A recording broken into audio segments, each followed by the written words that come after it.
On a une dissonance fondamentale entre ce qui devrait être une grille de lecture sur l'état de la France réelle, où en est la France, et une grille de lecture patronale qui, finalement, ménage la chèvre et le chou et ne veut surtout pas aborder les problèmes qui fâchent. Et le premier d'entre eux, je reviens à la question qui pour moi est essentielle, c'est la dépendance par rapport à une puissance extérieure. La France ne peut pas continuer à se coucher devant l'Allemagne sur la question du prix de l'électricité, du marché de l'électricité européen et donc du nucléaire.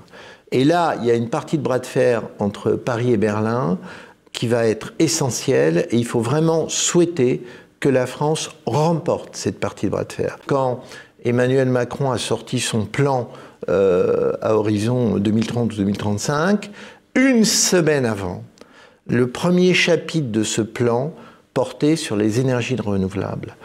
Ce chapitre a été retiré.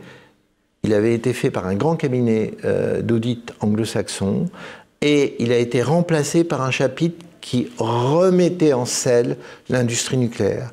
Donc on voit bien cette fébrilité, on voit bien la manière dont le politique, un peu la baïonnette dans le creux des reins, doit changer de posture.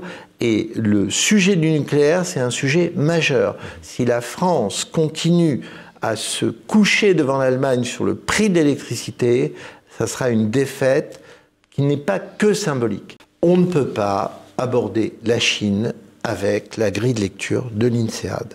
Ça ne marche pas. La Chine, je le répète, est un État communiste qui a une stratégie d'accroissement de puissance par l'économie, qui ne cherche pas la cohabitation commerciale au niveau mondial, qui cherche d'abord à supplanter les États-Unis comme première puissance mondiale, et ensuite jouer sur un effet domino, c'est-à-dire faire en sorte que ses intérêts, mais au-delà de ses intérêts, le système mondial change. Aussi bien les États-Unis que la Chine sont, c'est pour ça qu'on parle de nouvelle guerre économique, de mutation de la guerre économique, ne veulent en aucun cas se présenter comme des conquérants, ni l'un ni l'autre. Et que tout l'habillage de leur guerre économique, la manière dont ils la mènent, c'est d'apparaître plutôt comme des gens qui rendent service, qui apportent des solutions, qui sont humanistes, qui améliorent les systèmes, avec deux discours d'ailleurs fondamentalement différents, le discours américain d'un côté, le discours chinois de l'autre. Et notre problème, c'est que, ayant été biberonnés à une forme de dépendance naturelle depuis très longtemps, nous ne sommes pas assez curieux pour faire la part des choses entre les jeux de séduction du marché et de la finance, à travers les discours marketing des uns et des autres, et la réalité des rapports de force. Et ce problème-là, cette distinction entre l'un et l'autre, c'est le grand défi français. Qu'est-ce que ça veut dire, moins dépendre de la Chine ?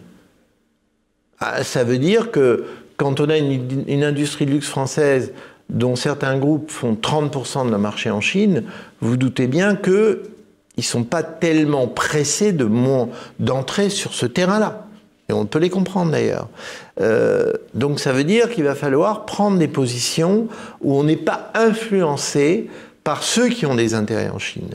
Il va falloir avoir des positions, vous parliez de lucidité, justement très lucides. Faire la part des choses entre ce qu'on gagne en Chine et entre ce qu'on perd à cause de la Chine. Et pas que sur le court terme, sur le court, moyen, long terme.